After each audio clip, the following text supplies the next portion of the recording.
Yung anong na araw kasi nandun kami, nagpaalam kami kay ate, pumayag na, si Kuya naman hindi. Sabi Ay, teka lang. Nakasalubong mo sila, Kuya Renji mo? O doon. Oh. Nasa likod kasi tiking body. Binangga ako ng konti, tapos dumating konti si Kuya Renji. Ngayon, nag-usap na sila. Pupuntahan daw sila eh. Nasama na niya sana ako eh, kaso wala daw helmet eh. Saka na lang daw pag ano, pag okay na lahat. May pupuntahan sila, sandali lang daw, sabi ni tiking body. O babalik din pala agad. O, mabilis naman daw sila. Saka tama lang din, hindi kasi namin wala kasing helmet. Ako naman yun eh, bawal yun, bakit nahuli. Oo, pag nahuli, lagot-lagot, penalty yun. O, pinilit sarili ko eh. O, kinuha na kami, pang-anim na araw na kami nandun eh. Oo. Nagpaalam kami, ayaw ng mama ko kasi umiiyak, nagbago isip. Nagpaalam kami kay ate, pumayag na si ate. Hindi, ba't nagbago isip ni nanay? Umiiyak ka, parang ayaw niya eh. Ayaw niya, bakit? Nalulungkot, ewan ko. Oo. Tapos, si kuya naman sinabi, sinanong ko, ayaw niya pumayag ni kuya. Kasi pinipinturahan pala yung bahay doon, inaayos na. Matagal pa kasi. Tapos huwag daw madaliin, sabi ni kuya. Tsaka hindi daw niya hawak yung ano doon nagagawa. Kunting hintay lang daw. Gusto ko naman doon eh. Maganda doon, di ba? Libre na kayo bahay, pagkain. Laging busog nga doon. Oo. Gato. Ba't tayo ni nanay? Hindi pumapayag na, parang ano lang. Parang nagbago lang ng konti. Ba't di mo in-encourage or kinausap si mama mo? Na mama, okay na tayo dito, huwag na tayo umalis. Hindi gusto ko rin kasi bumalik dito eh. Dalawa kami, kaya nag-double. So, paano kayo nakarating ulit sa basics? Inila-hila mo lang sa nanay? O, Jerry mo ba? Di na ako sa Blackstone. Naglakad lang kayo? Kung layo na. Sa mga nalikod ko eh. Malayo talaga yun. Sobra. Malayo yun. Para ako maano na eh. Parang siya ayaw kayo pumayag si kuya eh. Ba't di kayo sumunod? Okay na, sumunod na kami. Hindi ko na pinilit. Okay na yung usapan kasi uwi kami. Kami dalawa ayaw na namin. Okay na, pinalawa na gana ako ni kuya. Kaso, ako na lang magpapaalam, pupunta ako dito sa atin. Ayaw niya akong payagan. Tama. Kasi nga, mas magandang buhay niyo dun sa kanila. Hindi ko maintindihan ba't kayo umaalis-alis sa mga tumutulong sa inyo? Kaming dalawa ni mama ko, aalisa na kami. Okay na. Pumayag na kami, doon na kami sa halog ng bahay nila, sa labas. Okay na yun. Ako na lang aalis. Ayaw niyo akong payagan eh. Saka na lang daw pag nilagay na si mama ko sa SWD. Tama. Tama. Hindi ako na lang aalis. Pumayag na nga kami nandun eh. Ayaw niyo akong payagan. Oo. Kasi nanay. Hindi niyo maano yun dun eh.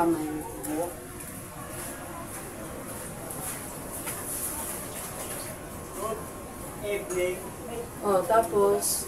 Tapos muna tayong andyan na kami sa aming mga hapon na. Mamayang madilim na, kunti mga 3-4 kalahati. Gabi na, madilim na. Dumating sila, Untoy.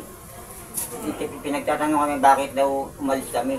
Tapos binidyoan kami, binalag kami. Tapos ang nakalagay sa vlog,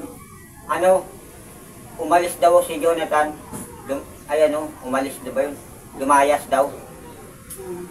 Yung title sa vlog, lumayas, umalis. Napanood mo? Hindi sinabi ng babae doon yung parang fans ko. Sabi niya, parang sinusubayabay ang aming pinapanood. Ang title daw, lumayas daw. Lumayas. Nagpaalam naman kami, alam naman ni kuya yun, tsaka ni ate. Hindi naman kami, di ba nasa loob sila, umalis na lang kami. Hindi ganun. Kinausap namin yung mag-asawa bago kami umalis. Ayaw lang ni kuya. Tapos pumayag na kami. Alis na kami dalawa eh. Okay na. Ayaw niya pumayag. Di dyan na kami. Ako na lang alis. Sabi niya, huwag muna, pang nilagay na yung mama mo dun. Pang-alis na lahat. Pinigilan niya ako eh. Ang ginawa ko, sinaway ko, umalis kami. Pangangalakal? Hindi natin. Parang ako tatrangkasuin eh. Bakit? Yung dito. Pagod. Sa layo ng lahat. Pawis na pawis ako, para akong ang layo eh. Kaya mo magagunggong dadaan ka to sa Brixton. May pag ganun. Sobrang layo. Ay dati, Kilamara kami nakatira. Kung kami sa Brixton. Medyo malayo. Kaya nakatawan ko dun. Dalawang layo eh. Sobrang nagsanib dalawa. Pinilit ko lang. Ay kasi pumayag eh. Katig kami dito eh. Anong may tutulong ko ngayon sa'yo dahil wala si kuya mo rito eh. Pumunta na ako kaya yung tingin bari, naiya na ako eh. Kasi binigyan niya ako kahapon 200, nag-usap na kami. Galing ako kay Ira, sabi ko hindi na ako pumunta. Pumunta ako pangalawa na, bati uli kami. Pero trabaho niya ako sa center. Yung ano, makibata sa ako dun eh. Ano siya, panggabi, uwi siya alas 9. Siguro hindi niya napapanood yung vlog ko, sinabi ko, yung dalawa, kaya din niya alam. Ngayon, parang wala alam, bati uli kami. Tapos binenta na yung bahay. Nabenta na, may tao na. Pero nandun pa rin sila, pero hindi sabihin binigyan ito boy ng pera. Ewan ko kailan sila alis. May trabaho yung dalawa, binenta yung bahay. Ang tawag dun, may mga trabaho yung lalaki ng sahod, bibenta yung bahay. Tapos nangungupahan sa iba. Baka may mga plano rin silang personal na hindi na natin sakot. Kung ating tataka Respeto ako, mo na lang yun. Respeto mo na lang. Pagka may mga kaibigan tayo, kahit pinaka-best friend natin, pagka hindi sila nag-o-open ng tungkol sa personal, respeto lang natin yun. Huwag tayong magagalit. okay. Ganun na lang. Yung ate, wala nga pakalam sa bahay niya. Ang pakalam ko si Myra, ay hindi ko na siya makikita eh. Namimiss mo. Magkaibigan na kami, hindi na siya makikita. Ano, katrolo ngayon, hindi ko mapigilan. Andun uli ako sa kanya kanina, pangalawa ng pati kahapon. Hindi mo siya galit. May siyang... Oo, hindi talaga siya magalit kasi naiintindihan ka niya. Mabait. Naunawaan ka niya. Mga si Kuya rin, hindi tati. Oo. Kahit anong gawin ko, mabait talaga siya. Oo, kasi nitong mga nakarang araw, naging busy din kami sa pag-mission. Eh, talagang wala nang time para manood pa ng ibang video. Alam mo yon yung pagdating dito, mag-i-edit pa ako, mag-i-edit kami, tulungan lang, pagkain pa, kasi ganyan. Si nanay, kamusta doon ng 3 araw? Mabuti naman yung sugat niya rito, di ba nabalatan yun? Balat lang, biglang lumala na naman. Parang nagnanana na parang tubig. Yung dati doon kila Mayra, nasugatan dito yung dumugo. Yun totoo. Yung sa kanya, balat lang. Tapos, parang nakikitang pula lang. Bali ngayon, Jonathan, alam ko medyo tuliro ang pag-iisip mo. Hindi malaga nilagot eh. Oo, pagod na pagod ka. Naintindihan ko yun. Naintindihan ko. Tapos ano? Pero nakatulog naman kayo kagabi. Saan ba kayo doon pa rin sa dati yung pwesto? Sa tindahan? Pagkapo na, bumabalik kami doon kami natutulog. Saan? Sa nakita niyo mo kami, Okay. pinalag mo. Okay. Tapos yung pag umaga doon kami sa baba sa eskwelahan, Bakit? may upuan doon eh, parang may iba naman. Yung una doon kami sa kabilang kalsada, Para makapamalimos. Ganon. binawalan na doon, bawal doon magtambay doon. Saan? Sa kabilang kalsada, yung malaking building, yung tindahan ng bigasan dito, bawal na roon. Hindi mo bawal doon eh. O kahit pa paano, kamusta na nga si nanay ngayong? Ganun pa rin, bumalik sa dati rin eh. Mukhang pumapayag na ulit siya, bumalik doon kami. Eh parang parang totoo na. Parang na ano lang kami. Oo, paano yun? Paano kayo makakabalik doon? Sunduin nga kami nila, hinihintay lang. Nakausap nyo na? O sabi niyo ito, ibabalik ko sila. Nakausap nyo na? Paano nyo nakausap? Yung umalis kami, sinundan kami. Okay. Yung mga madilim-dilim na. Oo. Tapos, isasama na uli kami, sabi niya. Tara na, yun, alis na tayo. Sabi namin, di ba, wag muna. Tapos, kinausap kami. Tapos, sa pagbabalik na lang nila, Kailan kaya? iwan ko nga eh, kasama sa bingo. Ikaw bahala. Kuya ka business, babalik na kami dyan. Umuwi lang kami kasi, nani. Parang lang, nagpangabo lang. Parang na-miss lang ng konti. Okay na, babalik na kami dyan. Kuya ka business, babalik na kami dyan sa inyo. Okay na kuya. Kuya ka business, okay na. Gusto mong iparating ito kay kuya, yung mensahe mong yun. Gusto mong ipa-upload yung video na to para makarating kay kuya, yung mensahe mo. Ano sabi niya ito eh, na sumaya. Yung sumaya. Dismaya. Oo, sabi niya. Nadismaya sino? Sila kuya, tanda. Naintindihan ko naman yung side na yun. Ano yung sumaya? Nadismaya, parang paano ba? Sa English kasi disappointment yun eh. Parang nawawala na ng pag-asa. Labis na kalungkutan. Parang gano'n. Tapos may kasamang parang nawawala na ng pag-asa. Gano'n. Nawawala ng pag-asa. Tapos labis na kalungkutan. Gano'n. Labis na kalungkutan. Tingin ko yun ang mas mas maiintindihan mo. Alam mo yung malungkot, di ba? Mas malungkot pa. Parang gano'n. Sa naging desisyon nyo na umalis kayo doon. Kahit gusto kayong kupkupin, pero umaalis ka pa rin kayo. Dahil di natin alam ang inyong mga nararamdaman. Dahil na-miss mo, sabi mo nga, may na-miss lang. Pero alam mo, pag naging emotional ka kasi talaga, mapapagod ka lang. Tulad na, napagod lang kayo, pero gusto mo na naman palang bumalik. Napagod nga ako sa Pero tula. naiintindihan ko yung takbo ng pag-iisip mo, Jonathan, kasi na tuliro ka lang.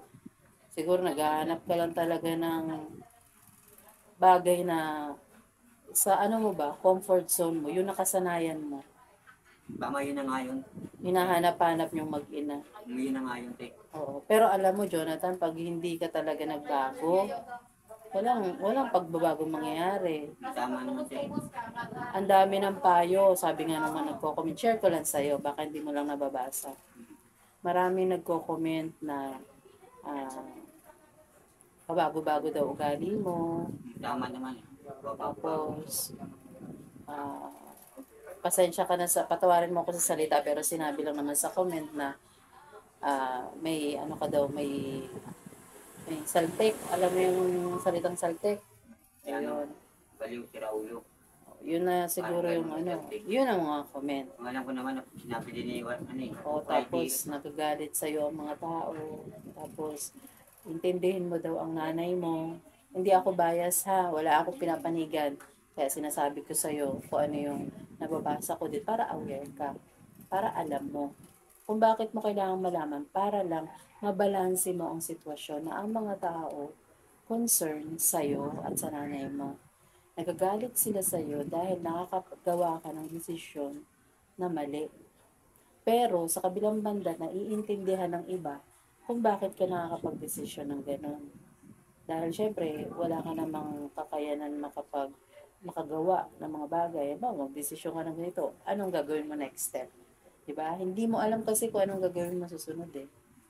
Kaya nagiging alangan ka mag-desisyon. Yun. Hindi mo alam ang gagawin. Yung susunod mong gagawin. Kaya nag-aalangan ka mag-desisyon. Pero may mga taong tumutulong sa'yo at sila na yung nagde-desisyon. Tulungan ka mag-desisyon para sa ikabubuti nyo din yun. Tama naman, te, sinabi sa akin ko yan. Eh, ano, yung tama sabi ko ganyan, nalilito lang ako, parang nagkalungkutan tapos. Ito ang sagot dyan, Jonathan. Hindi ko nasasayangin ng oras mo at ng mga makakapanood nito. Ang mga taong tumutulong sa'yo, gustong gusto na talaga kayong malagay sa maayos na kondisyon. Kaya may time, magagalit na sila sa'yo kasi ang tigas ng ulo mo, hindi ka nakikinig. Ang tao na nilalapitan mo, nandyan lang yan. Nabubuhay ng simple, kumakayod, dugot pawis din, nagpapagod ng trabaho. Hindi naman pinupulot din ang mga biyaya. Pero, kapag may sobra naman at kaya naman, may kakayanang mag-abot, walang problema, napakasaya sa puso nun. Kami, masaya kami tumulong sa totoo lang. Masaya kami. Kasi galing sa Diyos yun eh. Ibibigay sa amin, i-share namin, napakasaya, diba? Na, ano yun eh, nalulugod ang Diyos doon kapag may tinutulungan. Ganun yun. At bumabalik yun. Yung mga blessing na yun, parang cycle lang. Alam mo, Jonathan, personally, ang gusto kong makita sa'yo, makapagtrabaho na maayos mo yung sarili mo, kahit sarili mo man lang. Tapos si nanay, mailaga sa kinauukulan. Kasi, aminin mo, kaya mo bang alagaan si nanay o hindi? Yung totoo, usapan ako, ate mo, tinatanong kita, kaya mo ba talagang alagaan si nanay? Kulang pa rin. Okay. So, ang sagot ay, oo o hindi. Parang hindi. Yung sigurado, oo o hindi. Sagot na lalaki, isang lalaki. Hindi talaga. Ano kasi alam mo kung bakit? Kasi may sakit siyang di ba, stroke. Tapos ang manas niya dito. Tapos may sugat. Katulad dati, hindi ko napabayaan. Siguro kung napabayaan ko yun, hindi ko nagamot yun. Lumala yun. Sila mayroon pa kami. Nung ginawa kami ni na kuya, dinala kami doon. Gumaling, yung sugat. Kasi yung pagkagaling na, 2 buwan ako doon, bumalik kami sa amin. Tapos mga ilang buwan kami, 5 buwan na, o 6. Tapos nagkasugat na naman ito, nag-umuulit na naman siya. Umuulit. Okay. Pangalawang tanong, yung sarili mo, kaya mo bang alagaan o hindi? Ngayong panahon na to. Sa akin, kaya ko parang ano eh, ganito lang ako, kaya ko, pero yung mama ko parang hindi niya gano'ng kaya. Okay. Parang kailangan niya rin ng tulong. Gaano kahirap sa'yo, Jonathan, na makita ang nanay mo sa ganyang kalagayan ngayon? Nahirapan din ako kaso, Nasasaktan ka? well, Mahal mo si nanay mo? demand ko yun talaga yung kahit Ang kahit nagmamahal ba? Kailangan i-keep mo ba yung nagmamahal sa'yo? Kumbaga gusto mo bang lagi mong katabi kasi mahal mo siya? O gusto mong maipagamot ang mama mo at mailagak sa DSWD kasi alam mo mapapaayo siya doon kasi mahal mo siya, papayad ka. Alin doon? Yung totoong nagmamahal, ano ang pipiliin kaya? Kasama mo nanay mo o maayo siya ng DSWD? Sige nga, ano ang sagot ni Jonathan? Kasi sabi mo mahal mo nanay mo. Ano, papayag ka ng mailagay sa DSWD o katabi mo palagi si nanay? kasi yung katabi ko mama ko parang mahal ko kasi lagi ko nakikita eh. Pero pag hindi ko nakikita, pati siya, Nakikita mong nahihirapan, hindi nagagamot ang paa. hindi, 'Di ba? like, pag wala pang stroke, pag wala pang ganyan, yung ibig sabihin, hindi pa kami, minsan hindi pa stroke, hindi lang sa Green Valley. Dalawa na lang kami. Mag-iiwanan pa kami, hindi kami makikita. Parang sinabi niya yun eh. Parang ganun pinahawakan ko. Kasi ngayon pa rin, nagka-stroke na sa sugatan. Gusto kami makita sa araw-araw na hindi kami magkakaiwalay na hindi ko siya makita. Parang ganun. Yung sinabi niya dati. Okay. Dalawa na lang Susundan ko yung sinasabi mo na gusto nyong magkita araw-araw. kami. Kapag ang nanay mo nasa DSWD na, pwede mo siyang dalawin. Magkikita rin kayo araw-araw. Kasi parang feeling mo siya mahigpit eh. Parang Ay, hindi. may patakaran. Hindi. Ang DSWD, may patakaran, oo. Pero hindi sila maigpit. Ang DSWD ay nangangalaga, nagmamahal, nangangalaga, tumutulong. Parang isang pamilya. Kaya pag dumalaw ka, bakit sila tatanggi pamilya ka? Saka din, meron pa isa. Oh. Pag nandun ka natin, parang hindi ka na ata makakalabas eh. Lahat ng iniisip mo, nasa isip mo lang. Tulungan kita na maliwanagan. Ang DSWD ay isang pamilya na kapag dumalaw ka, pwede mandalawin. Kung okay na si nanay at medyo ma-healthy na siya, nagamot na yung mga paa niya, naaalagaan siya araw-araw, siguro 1 linggo, 2 linggo, 1 buwan, at gusto mo siyang ilabas at kailangan na siyang ilabas, gusto na rin ni nanay ilabas siya, pwede. Hindi ba yun? Huwag kang matatakot. Oo. Akala ko habang buhay na nandun eh. Kasi nakapirma na daw si kuya. Eh, hindi man kami pumirma eh. Hindi. Hindi ganun yun, Jonathan. Hindi ganun yun. Parang natakot ako. Pwede mong dalawin, pwede naman siyang lumabas uli. Ganun yun. Pero, yun ang kagandahan na kapag nasa loob na siya, makakagalaw ka na, nagtatrabaho ka na. Ilalabas mo siya kapag ka nakaipon ka na. Paano ka makakaipon kung kasama mo pa si nanay, wala ka pang trabaho ngayon? Magugutom kayo araw-araw. Tapos, may masakit pa man, lumala. Oo, isipin mo mula nung nagkita tayo, kailan ba tayo unang-unang nagkita ko, naalala mo? Yung wala pang trabaho si Mayra. Lagi si Mayram Basian mo. Yung wala pa sa trabaho. Nandun Mga pa. anong buwan yun? Last year? Pumunta ko na mga ano na yun. Oh, last year Dalawang buwan na tayo. Oo, mga ganon. Oh. Mula noon, ang kalagayan nyo hanggang ngayon ay pareho. Kasi wala tayong binabago. Ibig sabihin, kailangan ng gumawa ng aksyon, kailangan ng magbago ng pag-iisip na ito, ilalaga ko na, ipagkakatiwala ko na ang nanay. Ang salitang ipapabaon ko sa iyo, Jonathan, ngayon, magtiwala ka. Magtiwala ka naman. Yung tama tayo, wala ka sa magtiwala eh. Magtiwala ka naman sa Diyos. Ang Diyos hindi ka pababayaan. Hindi pababayaan ng nanay mo. At sa mga taong tumutulong sa'yo, magtiwala ka rin. Dahil wala namang gustong nga rin yan. Kundi mapabuti kayo. Tutulong ba ang tao kung gusto kayong ipahamak? Tama tayo. Kung ipapahamak kita, sabihin ko pa lang sa'yo sa pinto, Jonathan, sorry. busy ako. Pero hindi ko ginawa. Tutulungan kita, pasok ka kasi tao ka naman pumatok. Jonathan naman. Ilang taong ka na? 36. Ako nagsasalita bilang ate. Hindi kita ito tolerate. Hindi ako biased din. Pakiusap, magtiwala ka at ilagak. Payagan mo. Magtiwala ka, ilagak ang Ipahig nanay na kami. mo. Pag dumating sila, kinausap si mama, ipahig na raw siya. Parang ano lang kami, namiss lang namin ng konti. Oh, pag bumalik naman na kayo doon, mamimiss mo na naman, kontrolin mo yung damdamin mo. Yung ating damdamin ko naman nagnanaig. Pati Wow. kalungkutan. Pag nandun na kami, Oo. pag ayun araw kami, mga ilang araw kami, bumabalik namin yung kalungkutan yung damdamin. Oo. Maghintay ka lang, Oo, maghintay ka. Maghintay ka na makuha na si nanay mo, doon ka na kuya, o mga tumutulong sa'yo, magtrabaho ka sa kanila, o kung anong plano nila sa'yo, magtiwala ka. Please, pakiusap Jonathan, magtiwala ka ng totoo kasi Alam ko naman kasi mapapahamak yung mama ko eh.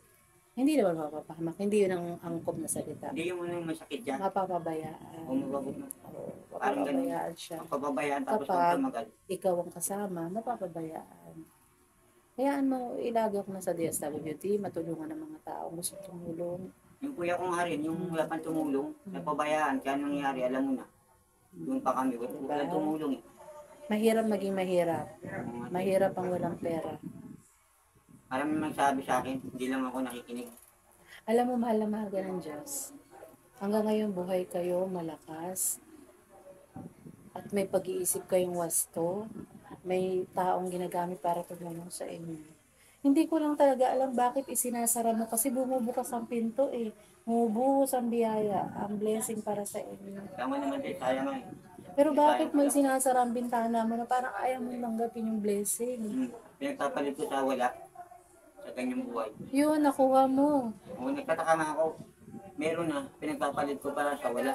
Ikaw na ang nagbigay ngayon ng signal sa akin na gusto mo makarating kay kuya ang mensahe mo. Parang paano yan yung sinasabi ko, para ito, Isa yun sa maitutulong ko sa'yo. Ilalabas natin itong video na to dahil gusto mo maiparating kay kuya yung mensahe. hindi, tingin ko ulit kay kuya. Kaya sorry na, buong puso ko na sa inyo talaga ako. Na-miss ko lang yung lugar, pati kami ni mama. Hindi, papayag na kami, pupunta lang kami dyan. Payag na yung mama ko. Kaya pasensya na ko yung sorry lang. Tsaka may yung sorry, pasensya na. Payag na kami. Pag ginawa nyo na kami dyan, sama na kami. Kaya, sorry na kaya. I love you. Sorry na. Mabait naman si kuya eh. Mabait talaga si kuya. Mabait Mabait na si talaga kuya yan. kasi ate. Oo, mabait talaga silang mag-asawa. Nagkakaroon lang kasi ng mga misunderstanding dahil sa mga bagay-bagay na hindi natin inaasahan. Kahit kami malungkot kami sa sitwasyon. Pero alam namin sa loob ng puso nila kuya at ate, nandun pa rin ang kabutihan. At pag-intindi. Pag-intindi sa lahat ng bagay. Sa amin din. Kasi ang mga nakapaligid na sa social media tayo eh. Kaya gagawa at gagawa ang social media talaga ng bagay na ikagugulo. Pero tinitingnan natin ang bawat isa ng magkakapatid. Tulad niyan kami, magkapatiran kami niya nila kuya ate. Ang buong pamilya nila kapatiran namin. Ayun, so balik tayo sa iyo Jonathan. Yun na lang yung maipapayo ko sa'yo. Hintayin mo ako saglit, ire-ready ko yung pagkain ninyong magnanay, si nanay. Tapos kain kayo ha. Pagkatapos dito, saan ka pa pupunta? Uwi natin. Uwi ka na, baka abutan ka ng ulan, ha? Pakainin mo si nanay, kain kayong dalawa. Sakto, God's will. Nakapagluto na ako ng maaga. Ay talaga, God's will talaga yan. Kasi madalas tanghali kami magising na nag-i-edit. Pero God's will na naluto ko na lahat. Tapos dumating ka. Ibinigay yung blessing para i-share sa'yo. I-share sa inyong mag-ina. Yun ang like kong iniisip eh. Ang blessing ibinibigay dahil may dahilan. At ito nga, uy, nantok ka na. Wala ka bang tulog? Kunti lang. Mayroon din dun. Oo, sa bagay. Umulan ba? Umaambon ng gabi? Nakaraan, umulan din. Malamig sa gabi? May kumot si nanay?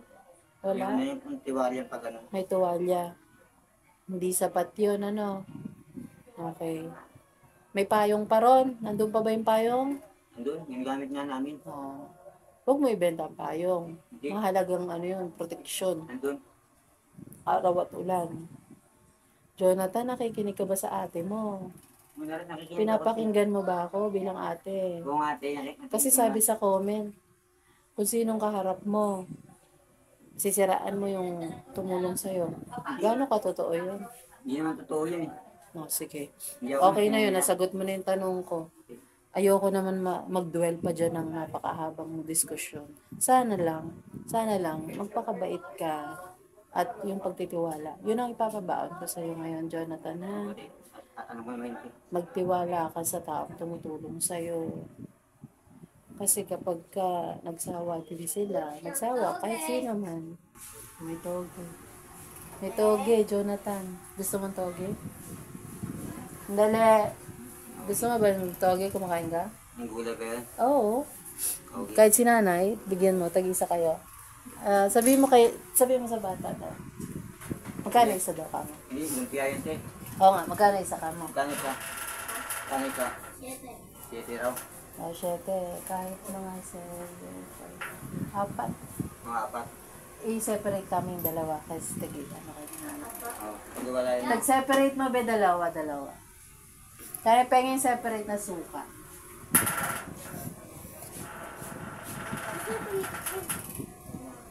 Teka, bayaran ko muna sila. Hindi mo muna te.